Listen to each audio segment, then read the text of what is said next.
Hey everybody, it's your boy, Eduardo Jackson, CEO, founder, creator of the Cinema Draft Game, back at you with episode 32, one I think you're really going to enjoy. These brothers and I go way back.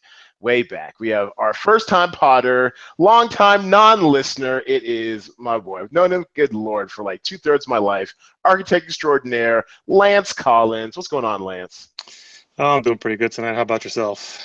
Doing well, doing well. Always a fun time on the Cinema Draft podcast, and also another guy I've known this guy, this the bane of my video game existence. We go back to freshman year, Morehouse College. It The is house. it is the principal of Temple Hills. It is Lawton Gray. What's going on, Law?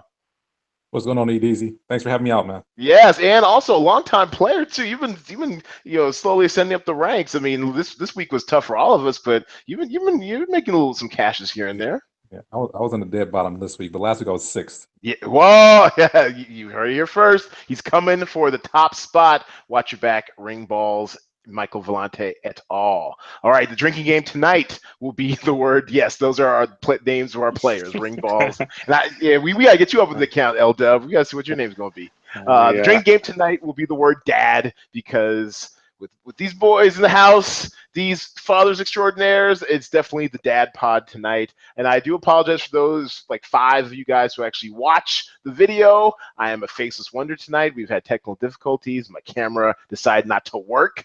Excellent. So I will be remedying that between now and the next podcast. But tonight you get the use of a lovely Cinedraft avatar in all of its glory. No sound effects either. Sadly, as of April 25th, Google killed the sound effects. I kind of need to go find a new application or something. I miss my claps. I miss my little sad trombones, all that good stuff. So we will. This is like the Knicks game where they played with no sound. We're just gonna push through, damn it. We're gonna push through. All right. So it's the first segment. Yeah. We'll clap it for ourselves. First segment is what I'm watching. And I don't know. And obviously, you guys don't see as many movies as I do because I am single with no kids. But I did see Gifted this weekend. It was excellent. I wanted to know if either of you all have seen Gifted. I have not seen it yet. As you mentioned, don't get a chance to get to the movies as much as I would like to these days, unless it shows up on Netflix or Amazon or HBO. That's the limit of my viewing experiences. Now I hear that. What about I'm there you? for Lance. I You don't know, I don't Lance? out much. So the last movie I think we saw, let's see, Beauty and the Beast, which was Oh, amazing. okay. Hey, you took the kid to see that, right? Exactly. Kids, Because the you're whole a family, whole because family. you're a dad. Drink. Well, yeah. Well, I loved Gifted. It was an almost perfect movie, and actually, I think this might be of interest to you, Law. It deals a lot with kind of like the internal pressures of the education system. Like when you find like that one really gifted kid, like the impetus to just basically maximize their intellect but destroy their social. It's really interesting, and I enjoyed it. It's almost a perfect movie. The only quibble I have with it, because of course I went to a black college. I took, what was it, images or something, ethnic notions, whatever. Anyways, Octavia Spencer, actually I think Academy Award winning or Academy nominated Octavia Spencer. She plays like the neighbor 2 doors down. I mean, she's great in the role. It's a great role, but I mean, for the most part, we don't know what she's about. She's the magical Negro. She is Will Smith to Bagger Vance in this movie, and I just don't know anything about her. I would like one scene where we found a little bit about her life, but that's how it goes. Sometimes we're just magical. What can I say? What other movie was she in recently? She was just in another movie that was like Hidden Figures. no, not Hidden Figures, a different one. Where she's like The Shack, the one where she plays God. yes, there you Oh yeah, that's right. I saw the previews for that one. Yeah, I kind of passed one by too. Didn't do really really well in the game didn't do either, well at but all. yeah. But otherwise, it's a great movie. Mom loved it. I loved it. Everyone who's seen it loved it. So I recommend it. Here's another one. This one is on Netflix. Let me know if y'all have seen this one. The next thing I've been watching has been Dear Black People. Have y'all caught any of that?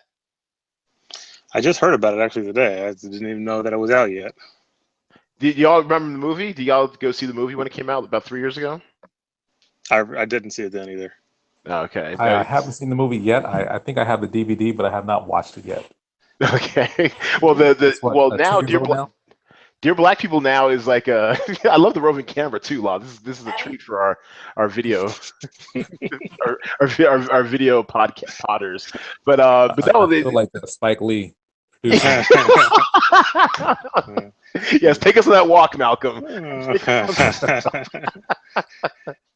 Hashtag our first cultural cul-de-sac. All right, but no. So Dear Black People, it's basically it's a TV series. It's a TV version of the movie, which I was a little skeptical about. I mean, but it's they're only half hour. You can crush all 10 in like 5 hours. I actually did 2 one night, and then I just blasted like the last 8. It is fucking addictive and good and fun, and the writing is insane. And I like to think of it as like Veep goes to college, but with black people. It is it is really, really funny. And I mean, like, you should, if you guys go to my Twitter timeline on last Saturday night, it's just like or it's Friday nights, all, Dear White People quotes, especially this Coco. Let me see if I can look her up and do a screen share real quick.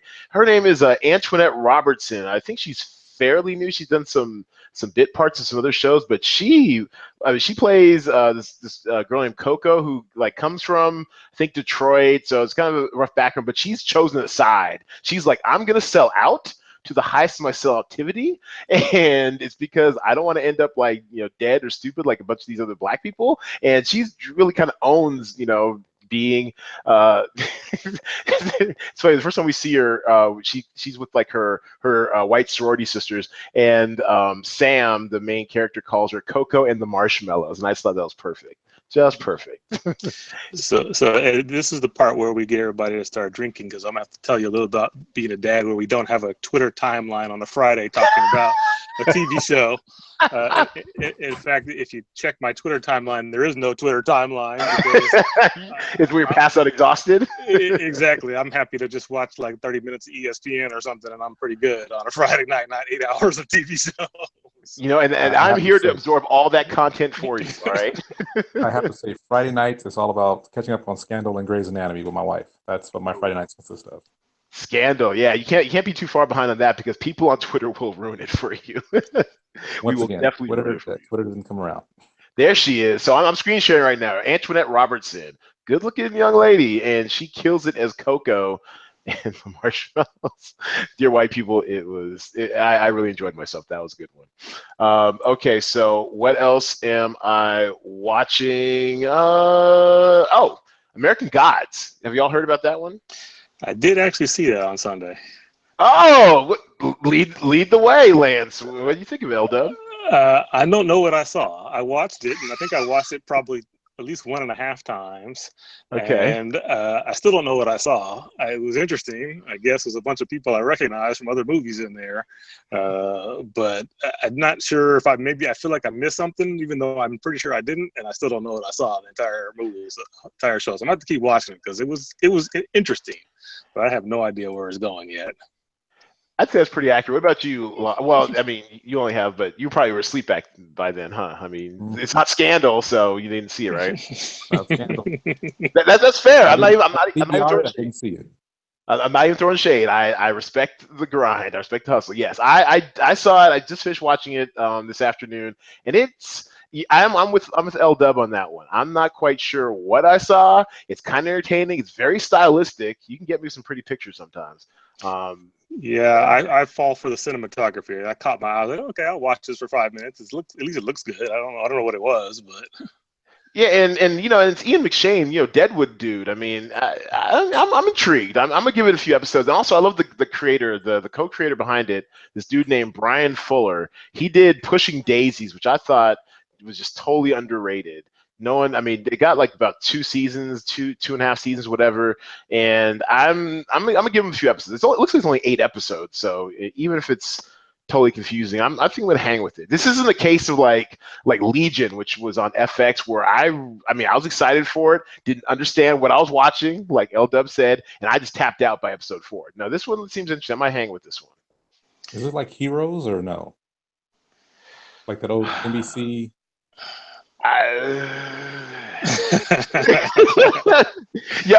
Yo, L. So El, do you remember?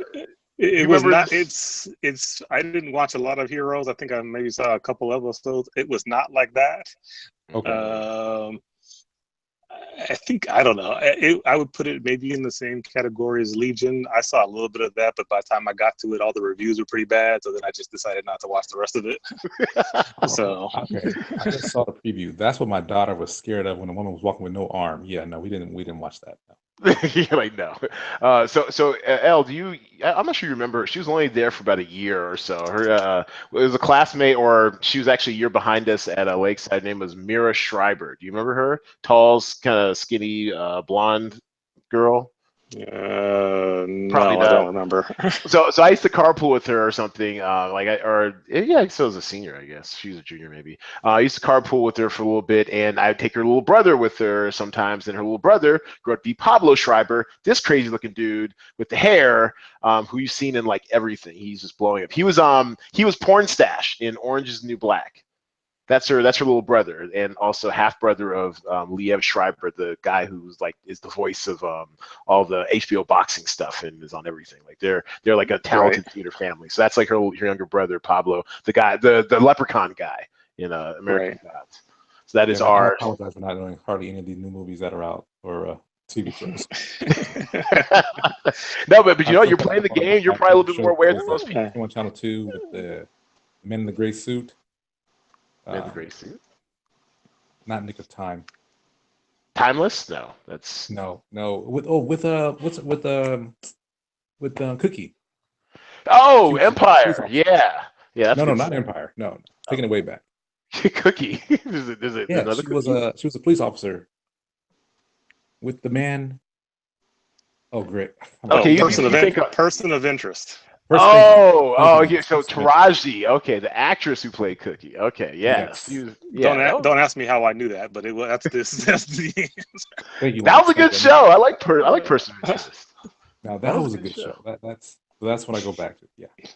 And he's from the Caribbean. Jim Caviezel, he's a few years older than us, but he's from the Seattle area or something. So, absolutely.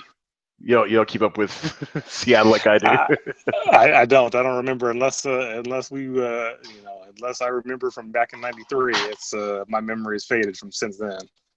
Fair enough. Now, if I can find, there it is.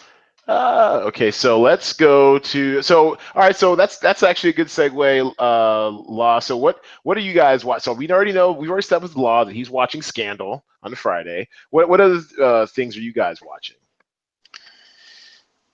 Movies or at home, whatever. What am I watching right now? I just started watching the third season of Bosch on Amazon. Oh, is that good?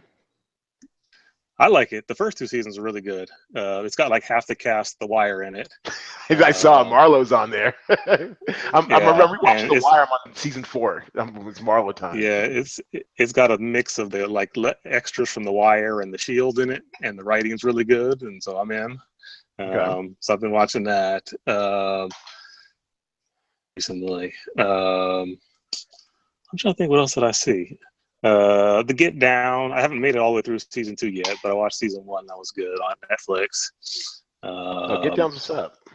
And then what else did I watch? Luke Cage and Iron Fist. Oh man, I'm stuck on like episode 11 on Iron Fist. It's so bad. Yeah, it got bad. No, it got bad about that point, but I was already invested, so I figured I'd get to the end of it and see what happens. I'm gonna try, man. I'm gonna try. What about you, Law? Anything else outside Scandal you've been watching? So we know you've seen Beauty and the Beast and Scandal. What's something else? My buddy got me the set to see the all seasons. Oh, of The Wire. Oh man, that's when they're in the school system. That's it. That's where I'm at. I'm on episode 4, season 4. I'm rewatching it with a newbie. It's been interesting. Ridiculous. Yes. So that and looking through the DVR, that's really a scandal in the news. And I get caught up in CNN and Fox, so try not to do that too much. But yeah, I know the news will stress you out. All right, well, cool. Well, there's no transition track, so we'll just clap for ourselves. Yes. Next segment. I'm really hurting without my effects. You get a real taste of the podcast. Go look at any of the other whole numbered episodes, and we got like effects and zingers, and it's a lot of fun. I'm a little bit lost. Let's see right The dads get nothing. Thanks. I'm used to this. You don't get much as a dad. Oh Lord! All right, so the topic of this podcast is top 3 family movies. Now the rules are: person names a family film, explains why it's in their top 3 or whatever. We alternate picks. Once a movie's plucked, once movies is mentioned, it's taken out of play. So we both can't say. Well, I'm not gonna give away my movies, but you both can't say the same movie. Once it's picked, it's out of the system. It's like a draft, and then once we go through all 3, that'll be the end of the segment. And I will let the dad with most kids go first. So you guys both have 2 and 2, huh? I have an eligibility question. Because you have a stepdaughter. No, I have an eligibility question about the movies. Does it have to be a family movie that the family liked, or a family movie that the kids liked and the parents put up with? Exactly. It could be either. I'll leave that open. It doesn't have to be animated. It doesn't have to be Disney. Something, as long as it tangentially qualifies as a family film, I'm here for it. Okay. All right. And I'll try to keep up with the screen share on IMDb to show our few viewers what we're talking about. So actually, well, since both of y'all have 2 kids, let's do. You guys can't see, so you have to trust me. I'll let Lawton go first. Okay, so what you got, Law? Okay, I'll defer, but okay. Should I go with my best one or my worst one? Well, if you're afraid I'm gonna say it and take it out of play, you better smoke them if you got them. One of my absolute favorite family movies is Akeelah and the Bee. We just watched that. Oh, that's a good one. All right, so expound on that as I screen share this with the people. So, go ahead, Akeelah and the Bee. The reason why I chose Akeelah and the Bee is, number one, my daughter was in the spelling bee, and we watched that show constantly to kind of get her prepped for what to expect. You got Lawrence Fishburne, who he had that same type of personality he had in wasn't he in Menace to Society? Yeah, Furious Styles. In Boys in the Hood. Boys in the Hood, thank you. Boys in the Hood. But oh man, I mean, just the fact that she's competing. You got Angela Bassett. I mean, look at the cast. You got my boy from The Wire that's in there too. I was about to say Julieta McCullough, a name on Bryce. Yeah. Yeah. See, I got a little bit of something here.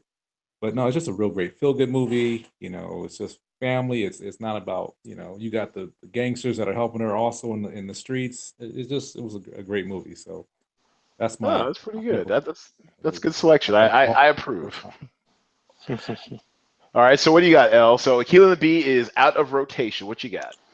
All right, I'm going to lead off with my first one. I'm going to caveat this by saying this list was developed by my 8-year-old young lady as her recommendations that I need to talk about today. All right, excellent. So the first one on my list is Guardians of the Galaxy. Your 8-year-old's a savage. I love it. All right, so what's going on? No, that was a good movie. That's fun. I guess it's kind of a family. Number one, we love all the Marvel movies in our household, so we all go watch them in the theater, and when they come on TV every single time. Okay, fair enough.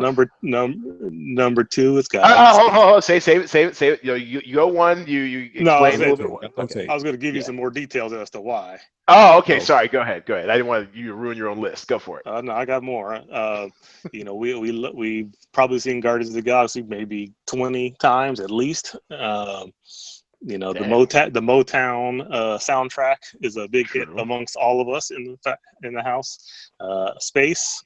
Female superheroes are big with the kids for sure. Okay. And that's a winner every time. That's rewatchable every time it comes on HBO or whatever channel. It's like, oh, let's stop and watch the last 20 minutes of that. Interesting. Okay. All right. That's interesting. That kind of threw me off a little. So I guess most of my picks are safe because I see your 8-year-old has a very unique sense of style. All right. So my first one. You know what? I'll take it off the board because I think nostalgia-wise, you guys might actually pick it. I'm going to go with The Parent Trap, as in the first one, like the original. Wow. Not Jamie Lee Curtis? What's that? Not Jamie Lee Curtis? Not that one? No, that one was okay. I mean, Lindsay Lohan's charming and stuff. But I remember this one. I remember it was like replayed all the time on TV and stuff. Haley Mills, she was cute, and she was very like spunky and stuff. And I really liked it. I thought it was. I mean, the hairstyles and stuff were really crazy and not all that. But it was the original. I ride for the original. I enjoyed it, and yes, I've got some love also for, I guess, the one with Lindsay Lohan too. That one did its thing. But yeah, the original Parent Trap. It's cute. The twins switching places, all that sort of stuff. I mean, yeah. Or yeah, that's right. Yeah, Teenage Twin. Yeah, that's right. Sorry, I got confused with the body switching one, which I'm sure might actually come up on this list later. So mine was the Parent Trap. All right, Law, number 2. Go for it. Okay. So number 2, I have a picture. See if you guys can figure this out. Let's see if this Oh, works. hold up. Let me get this off screen share. Hold up. Tell me if you're ready. Okay, go for it. Are you able to see the picture? Yep. So obviously that is the Princess and the Frog. Oh, I didn't get that. Okay. Not bad. Oh yeah. Nice. There you go. I see it. So yeah, that was back in 2009 when it came out. My daughter, forever, we finally had a black Disney princess, which just thrilled her to death. So did us. So did us. We were thrilled also. Oh My wow. son got the Yeah. frog costume, and she treats him like a frog anyway. So it kind of worked out. But it was just in New Orleans, and just the strong connection to family and La Trouvière. Can't say it. But and Mama Odie, just that movie had so many different aspects of our lives and family and history. So that was one of our top favorite movies, and we watched that movie at least once every 2-3 months. So That's really sweet. Have you guys seen Princess and the Frog, Lance? Oh, of course, we've seen it many, many times over as well too. That was definitely a household favorite. Okay, that's I mean, go ahead, L. Law. Yeah, I had to pull out the picture of that, but that's one of our household favorites. I mean, yeah, that's one of the best. Well played. Well played. What about you, L? What's your next one? So my next one is sort of I'm gonna cheat a little bit and give you sort of a 2-for-1. Because we like to bend the rules around here. Go for it. Sure. So it's the Lego Movie and the Batman Lego Movie. Ooh. Oh, good answer. Did you take one off your board, Law? Good answer. Did you take one off the board for you, Law? Were you planning on that one?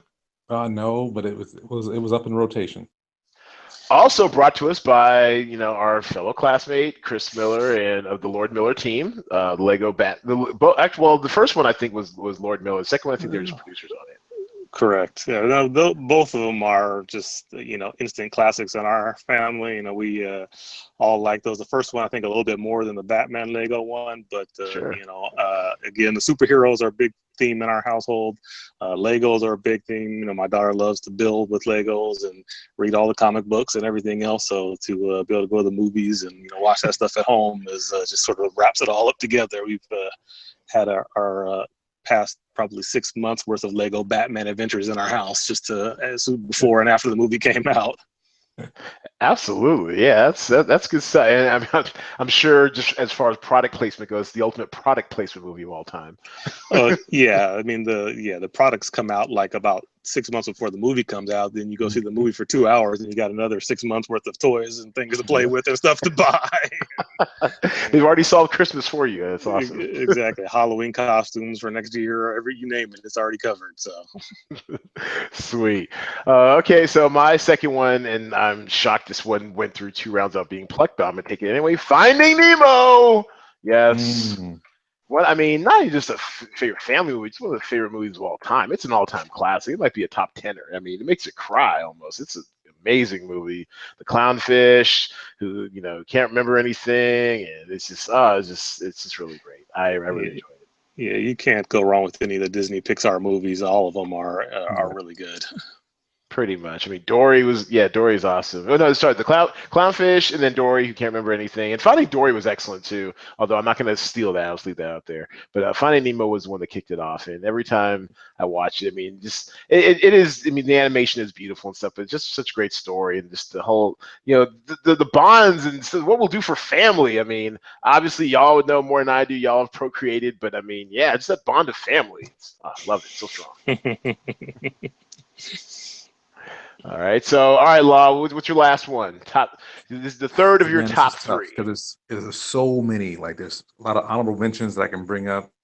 I can go back in the day, but if this thing came out a year ago around the holidays, and I'm going to use the original, but my daughter watched it until it got somehow taken off the DVD. I think I deleted it. But it's the Wizard of Oz. I mean, pardon me, not the Wizard of Oz, but it's the Wiz. The Wiz. Okay, The I'll say Wiz. The Wiz. Yeah, Yes, Wiz. he's on Oh, down. yes. Down the We road. actually got the original for her to watch because she enjoyed the one with that they did on NBC last year. Yeah, that just missed the top three on my end. That's a big hit in our house as well too. Yeah, that was amazing. My daughter absolutely loved it. Oh wow, Yeah, so that's one of my wife's favorite movies. She watches it all the time. My daughter watches it all the time. All the soundtrack, I think we have that in the car. We have all of the above for that. Yes, sir. And I think that's officially what on the W. Kamau Bell podcast, Denzel Washington is greatest actor of all time. Period. I think that's exactly what they would call Black people homework. Like this is you have to have seen The Wiz to know your Black culture. Like straight up, it was. And they used to play it on TV all the time. Like it still comes on. It's like every holiday on BET or VH1 or one of those channels. It's on like every other day. Okay, The Wiz, 1978 classic. Fair enough. All right, so what are you gonna round yours out with, LDub? So my third one is a sort of a new sentimental favorite, Diary of a Wimpy Kid. Really, those are good. I don't know if you got the movie's okay, but what's important about that movie, particularly in our house, it was the first set of books that my daughter started to read on her own. We go to the bookstore, she gets all the books. We have about half a dozen of them now. She reads them, and when the movie came out, I got to go see the movie and watch that. It was making the transition for like I really like to read now, and so that book, that movie started it off. Mm-hmm. Interesting. Okay. Huh. Have you seen the Wimpy Kid series, Lag? You or your daughter? Oh yes. Yeah, my son's reading it. Well, I think my son's reading them now. Yeah, we like I said, I think we have about 6 of the books at the moment, and the new movie's coming out, I guess, sometime in the next couple months or whatever it is, and so I'm sure we'll be going to see that one too. Oh man, so I kind of wonder. So now, actually, I have an eligibility question myself. So I wonder if a family film can be one that you saw as a kid and loved as a kid, or if it's like needs to be like a family movie. I guess I'm questioning my own criteria right now, because I don't know. Yeah. If we go back to things I saw as a kid, that's a whole different list of movies. That's true. I have all these cartoons growing up. And just because they have kids doesn't necessarily mean it's a family movie, right? So yeah, I could share a story of movies my father used to take me to when I was like 10 years old that probably were not family movies, but I saw Harlem Nights in the theater. Thanks, Claudette. Look, I would wager that I have all two of you beat. I went to see a double feature of Terminator and Chuck Norris Code of Silence for my 10th birthday at a midnight show downtown Seattle at the Cinerama Theater. Wow, that explains a lot. Yeah, so you can't top that for a 10-year-old kid getting to stay up all night long with his dad and watch action movies and stuff like that. That was the best.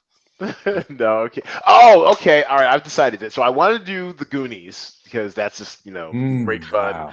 But it might be a little light on the family side, and it's kind of scary in places. More of an adventure than per se a family movie, but I got one for you.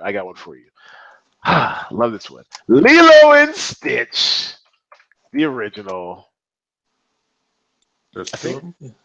that's Yeah, there's like the crickets. spin-off. There's like there's a Oh, yeah. part 2 or something. It's not Mhm. that's not a Like all the remake. like Simba's Pride and all that stuff. Lilo and Yeah. Stitch. You don't remember Lilo and Stitch? Oh, we've seen it. We've seen it. Oh That's yeah. That one where movie I'm. was awesome. I loved Lilo and Stitch. He was an alien who didn't have any concept of family, and he became family with this lonely little girl who was so bossy and really Yeah, particular. It was so cute. yeah, that's on the list of movies that I'm looking forward to taking a nap in the theater on. Oh. It's like, well, I can at least get an hour nap in while this is going. Leave for the Bachelor with No Kids to pick the least accepted of the family movies. Fair enough though, but I really enjoyed this movie. Just like it says here in the picture, funny, sassy, and original. It was I honestly, I mean, it's old school animation. It's not like the fancy, super That's true. smooth Pixar graphics. It's like old school hand drawn animation. Probably one of the last ones that they've done really. And I mean, it's just so good. I really enjoy it. And then by the end of that movie, the little badass alien does become a functioning member of not the society, but the family, and I just really enjoy it. It's in Hawaiian culture, I love it. It's great. That's a good one. So speaking of old school animation, I want to throw out one more for that didn't make the cut on my end, but that's a heavy favorite in our household. Okay. Coraline. Oh, interesting. Wow. Okay. You know what? Your daughter is very, very, very interesting. She has a particular brand of family film. I mean, this is like a darker looking one, isn't it? I never saw it, but It from the trailers is. kind of dark. It's Tim Burton. It is a little bit darker, but it's as you can see, the theme is girl heroes and lead Oh, there you characters go. and things like that. And I like it. I think it's really good just from like an animation sort of perspective, etc. Just the technology they use to make it. So that's really good, I think, as well too. So.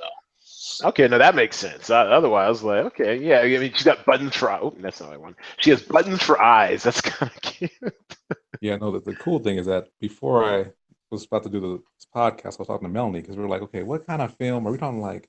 Because I had two other films in mind, but they're not like my kids' family films. Like, it's kind of what you were saying, Lance. It's like the Five Heartbeats. Like to me, that's like, man, ultimate family movie. But that's not Yeah, that's not a family film at all. what. But I like where your head's at, though. What, I mean, a That was family of singers? I don't yeah. know. Like, in the beginning, how they start the record and company, and they were all together. Like yeah. That was it. That I or think anything that the family all likes together, I think that counts. Okay, fair enough. Okay, so all right, so we like to do a little 10-second soundbite, rapid fire round, just topical stuff in pop culture, what's going on today. You have 10 seconds to answer. I'll be checking my stopwatch. We'll go left to right. Start with you, L Dub. The new Netflix trailer for House of Cards. Are you part of One Nation Under Wood? No, I have not been in on House of Cards yet. I'm not. It's kind of too late in the game for me to get in. If once I miss the beginning, I pass. Oh, it's so good. It's so good. You check it out for real. What about you, Law? House of Cards. I'm not playing with a full deck. Okay, and for me, I can't wait. I mean, the trailer it wasn't as sizzling as trailers of seasons in the past, but I can't wait for it because the guy he's no longer on the show, he's no longer showrunner, but the creator of House of Cards is super political. He's really bent about this whole Trump thing, so I'm very interested to see what kind of morality plays they play out in the season of House of Cards. And it's just, I mean, you can't. I mean, now truth is stranger than fiction, so it'll be very interesting to see how they deal with our post-Obama America. Okay, Prison Break. Lance, have you ever been watching Prison Break, and are you watching it now? I watched the original version on Fox, whatever that was, 10 years ago. Okay. Didn't like that. Didn't like that one. Not interested for the new one. What? No. Okay. No. All right. What about you, Law? I'm with Lance on that one. I saw when it came on before 24, but after that, nope. Well, yeah, and yeah, I was a fan of the first one, but I like the new. I mean, the new one's interesting. They set in Yemen. I mean, war torn, country and stuff. I'm here for it. I'm intrigued. Yeah, and Michael's posing as like an international terrorist and some shit. It's I don't know. I kind of like it. Does that make me bad? Am I wrong? I kind of like it. All right, so what's the trashiest show you've been watching lately? Like what's one that you'd be embarrassed to tell your people? Lance, Elda. I don't know that I'm embarrassed, but I would say I think the new version of 24 is something that we watch. It's kind of disposable. I agree. It's kind of disposable. I would readily admit is not the world's and Dr. Dre save the world. So Okay, fair enough. What about you, Lag? Oh, do I have to say? Yeah, I'm gonna say mine. Show me yours. I'll show you mine. Love and Hip Hop Atlanta. That's pretty ratchet. Well done. For a second. So is it one that you watch voluntarily? Or is it one that Melanie, your wife, makes you watch? She won't even think about watching that stuff. That's right. You gotta kick your coverage with your wife. She definitely is classy. And mine would be Real Housewives of Potomac. I mean, mostly because if it's Real Housewives and they got black people on, I'm probably gonna watch. I just don't know what it is. I watch Atlanta. The Atlanta reunion is pretty ratchet. It's like 4 parts, so bad. Anything that starts with the word "the real" something of something, please press skip on that. That's right. Elle's got standards over there in Long Beach. All right. And also, okay, so we already know the answer to this question, Lance. Last one on the soundbite. Seeing Guardians of the Galaxy Volume 2 this weekend, it's not even a question for you, Lance. It's how many times? Yes, and yes, we will definitely see it sometime between now and Monday morning, I'm sure. I don't know exactly where we're going to fit it in, but no question, we'll definitely see that. There you go. Lag, what about you? We might go see it, but it probably won't be till probably the end of the month. Oh wow. Okay.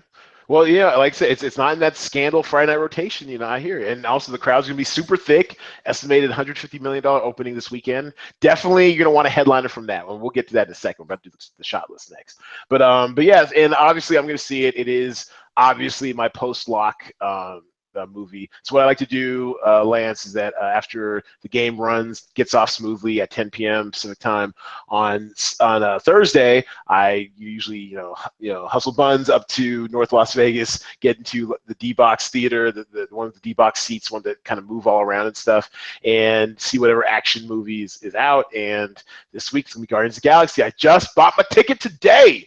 3D D-Box. Explosions, movement. It's gonna be coming out at your face. It's gonna be excellent. I can't wait. I'm not 100% sold on all the 3D, 4D stuff. That's we every now and then we'll go see a 3D movie, but the regular movies are still pretty okay with me. And definitely 4D. I think we've done one of those maybe, and I was like, wait a minute, what are we doing here? With a little smoke coming out of the side of the chairs.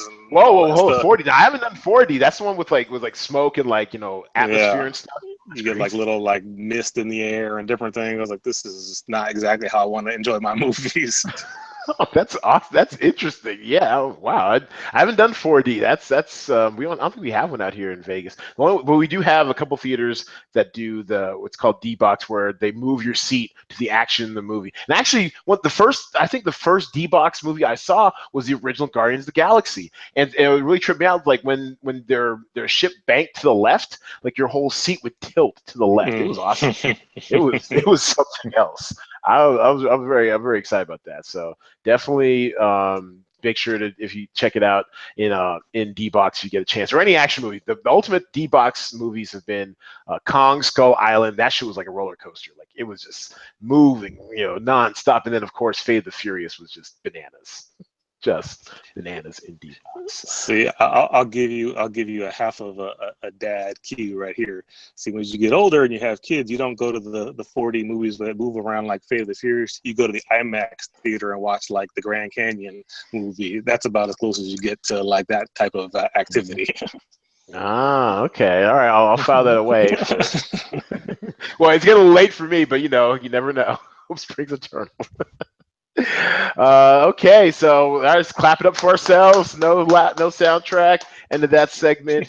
Headed to and Law. I know you might be short on time. Can you stick with us to the shot list, or you got to bounce? I can do the shot list real quick. They're coming up right now. Yeah, right now. Excellent. All right, good. So, what is Cinema Draft for newbies to the podcast? It is the fantasy sports version of the movies. Instead of drafting athletes from teams, you're drafting actors from movies, and how their movies perform at the North American box office will earn you points for your call sheet of actors while competing against others for fun and prizes. You draft 10 actors who are assigned a dollar value salary. You have a $10,000 budget to try to draft all 10. You must have 10 actors, no more, no less. We have 3 release types of movies: wide release, 2,000 screens and up; limited release, between 2,000 and 500 screens; and platform release, which is 500 screens and lower. And you must draft at least 1 actor from each of the 3 release types. You have headliners, 2 headliners per movie.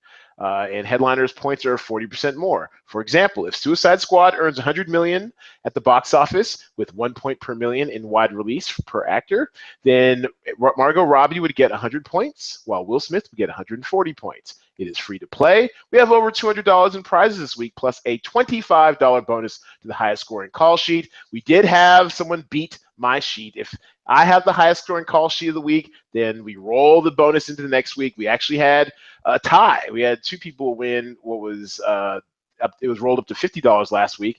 Excellent and Michael Vellante, congratulations again, being call sheet of the week. They split the $50 prize, and they nailed Latin Lover. That really kind of threw me off. How to Be a Latin Lover crushed the box office last weekend, so congratulations to them. So yeah, so if you have the best call sheet of the week and it is better than mine, you will get a $25 bonus in addition to your other winnings. We are open and live to play, and let's roll into the shot list. All right, let me share my screen real quick so you can see the grid view of our talent pool this week. So, of course, what's your first actor you're going to get this week for your call sheet, Law? What are you going to get? Who are you going to get?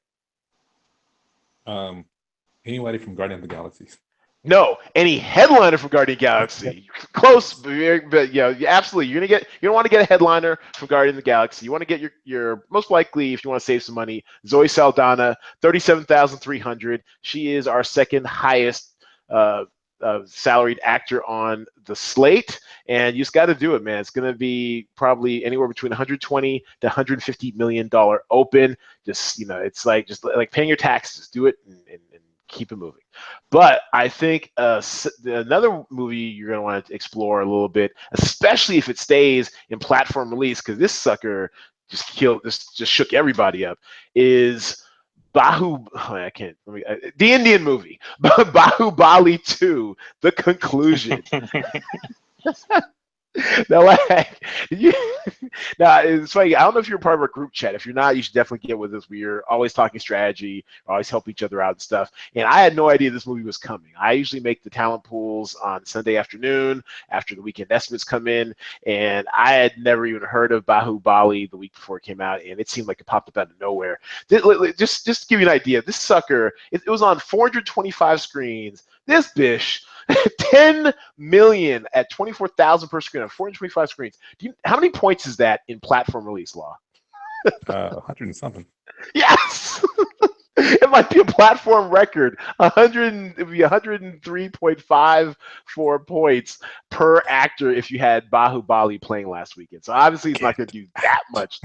Yeah, no, it's crazy, right? So it's obviously going to do that much this weekend, even if you assume it's going to drop by half. And if it stays in platform, if it stays at 500 screens or less, I mean, there is a case to be made to totally, even fading Guardians of the Galaxy, just stack Bahubali, just do a max stack at 8 if you can afford it, and then keep it moving. Because if you can get another like 55 points out of this, if it does like 5 million next weekend, and you get 55 million off of platform release, or 55 points off platform release, I mean, and then as a headliner, what's that like? Bad at math, doing calculator. 77 points per headliner. Gee. Clay Davis. So yeah, I'm looking out for a headliner from Bahubali, Prabhas or Rana Dagubati. Hope I didn't butchered that. Okay. You're gonna have to get all the names right on that one. For real. You know what? I just like to call them the Indian movie. We always have the Indian movie that breaks out the first 2 weeks. So the Indian movie, TM. Also, co-starring. These are some values you will want to look out for this weekend. And the movie of the moment, How to Be a Latin Lover. It's pretty much it's what decided the feature presentation and actually all the contests this past weekend. It broke out the box also with. Do you think it'll have a strong showing again this week? So usually movies drop by about 50% second weekend. So I think it's going to be fine. I think you'll get like 6 or 7 million out of it, which is still, I mean, what's that? 14 points, 20 points for the headliner. It might be worth it. That just took us all by surprise. I'll tell you this: based on the sample size of one movie theater I went to last weekend, it was playing on like 6 screens, and there was a line all over the place to see that movie. So I don't think it's going to drop dramatically in 1 week.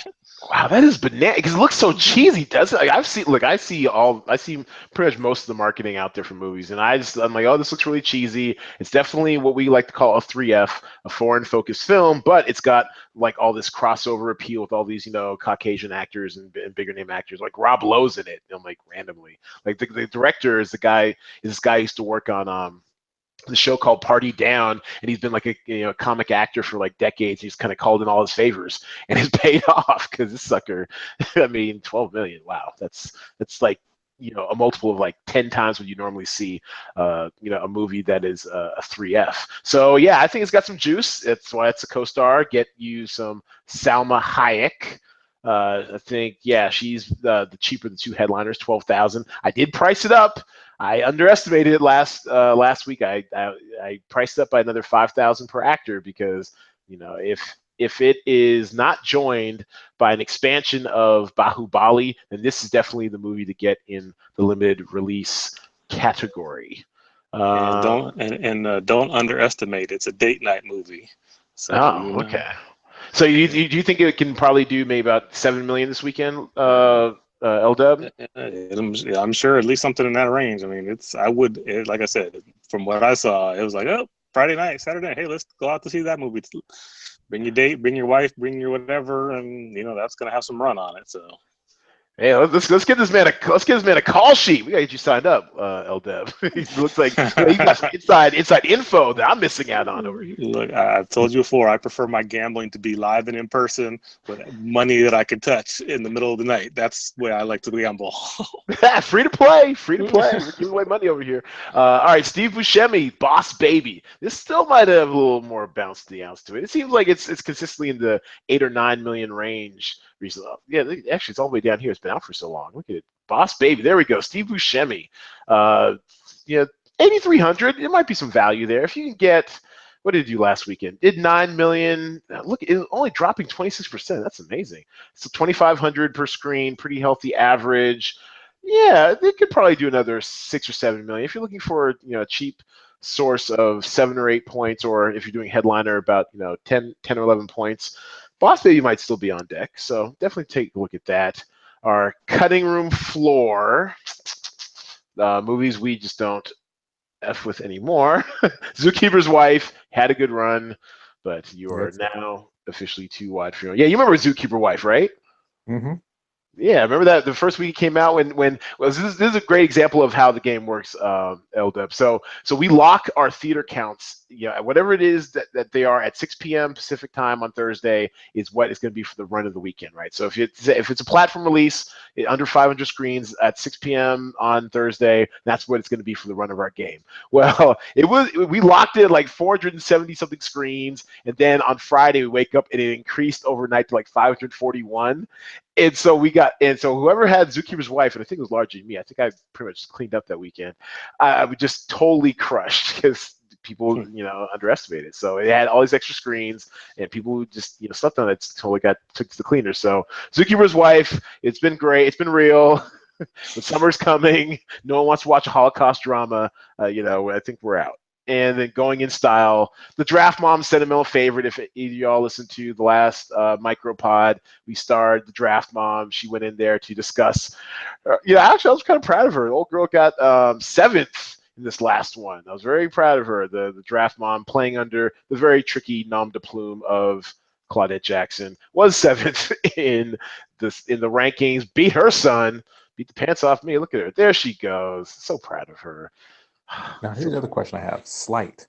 Like, Get Out was crazy when it came out. It was ridiculous. But Slight, how did it really perform last week? It didn't really do well. So Slight, and I mean, I like the premise. 1.7 million, 565 screens. Honestly, I think I wish it just dropped like 65 screens. If it in platform, I mean, that's 17 points right there. 3,000 per screen's okay.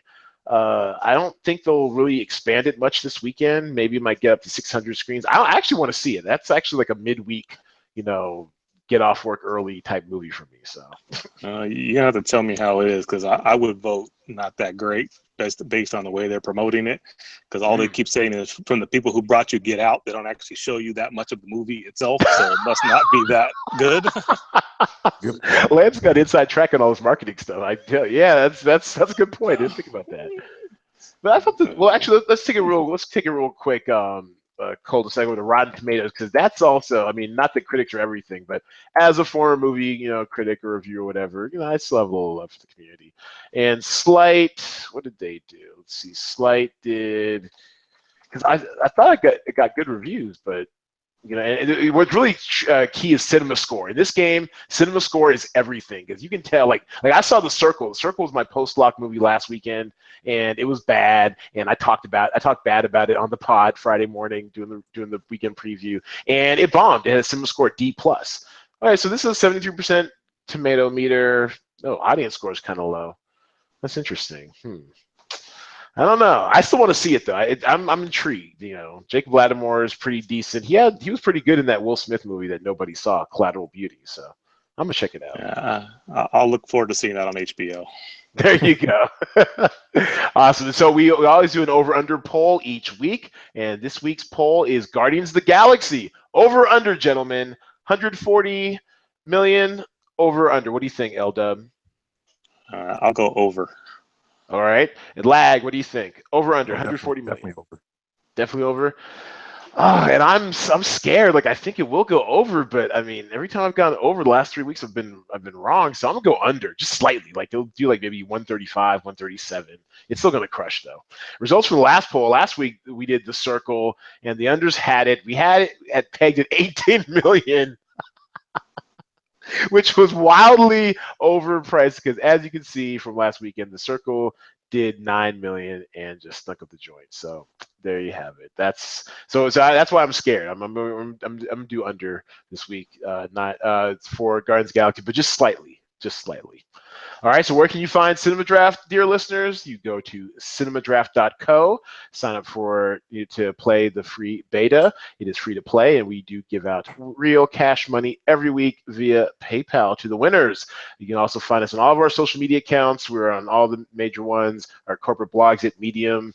Also, check us out and subscribe via iTunes or wherever you get your podcasts. And just remember, all of our games start Thursday night, 10 p.m. Pacific time. Please have all your call sheets in there. Theater counts lock at 6 p.m. Pacific time on Thursday. So if you have call sheets already listed before then, double check to make sure your call sheet is still valid. Also, we end the game roughly around Monday evening. If I'm hand scoring, give me a few hours after 4 or 5 p.m. Pacific, because I will literally have to hand score every call sheet. It does get to working on this. And also my guests. Do you guys have anything to plug as we wrap up? Thank you all for being on the podcast. First of all, thanks so much. Good to see you guys. All right, nothing to plug, but thank you for having me. All right, keep it modest. What about you, Lag? I got to run, but thanks, bro. All right, well, we'll bring this plane for a landing. Thanks, everybody, for coming and listening. And this week, go see a movie or something.